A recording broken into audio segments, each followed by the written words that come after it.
大家好，我是阿胖，今天分享一款做法非常简单，口感又特别筋道的面条，只需要辛苦一次，未来的2到3天就可以偷懒了。准备小麦高筋面粉400克，凉水220克左右，再加入3克的食用盐，搅拌成絮状。私下里有人问我，用什么样的面粉做面条才会更好吃呢？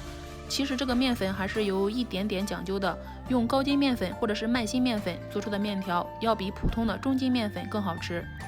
揉面的时候一定要多揉一会儿，把它揉上劲，这样做出的面条才会保证它的口感会比较筋道。面团揉瓷式揉光滑之后，平分成4瓣。揉瓷式之后会发现横切面非常光滑。再把每一个小剂子底部收严实，按成饼状。再用擀面杖擀开，厚度约小拇指那么宽就行了，不要擀太薄。像这个样子。每个小面剂子上再倒入食用油，把食用油均匀地涂抹在面饼上，放到碗里醒着，盖上保鲜膜防止风干。醒面的时间一定要超过30分钟，而且醒的时间越长，效果会越好。准备半颗酸菜，把它剁成末备用。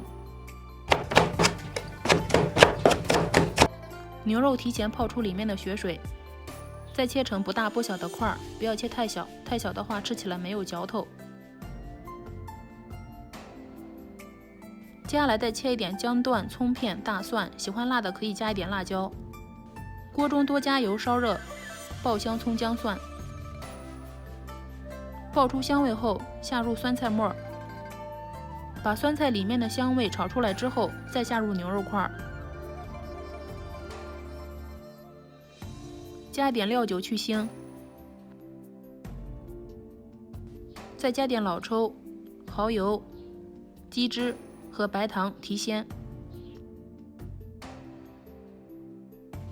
炒至上色后，加入热水没过牛肉烧开。烧开之后转移到砂锅里面，盖上盖子，大火先烧开，之后转最小火慢炖1个小时。在牛肉快炖好之前，就可以准备做面条了。喜欢吃宽的就切得宽一点，喜欢细的就切得细一点。拿起一根，轻轻一拉就能够拉很长，然后2头对折，在案板上摔打，这样可以拉得很长。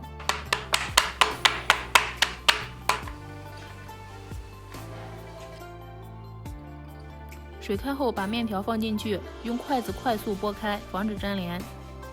大眼一看，不用吃就能看出来，面条这样做口感特别的筋道，而且又爽滑。酸菜牛肉也已经炖好了，浓浓的酸菜味闻起来特别的香，大块牛肉吃起来还有嚼劲，和面条简直是绝配。这样的酸菜牛肉，这样的面片可以一次多做一些，放入冰箱冷藏2到3天都是没有问题的。喜欢就先收藏起来吧。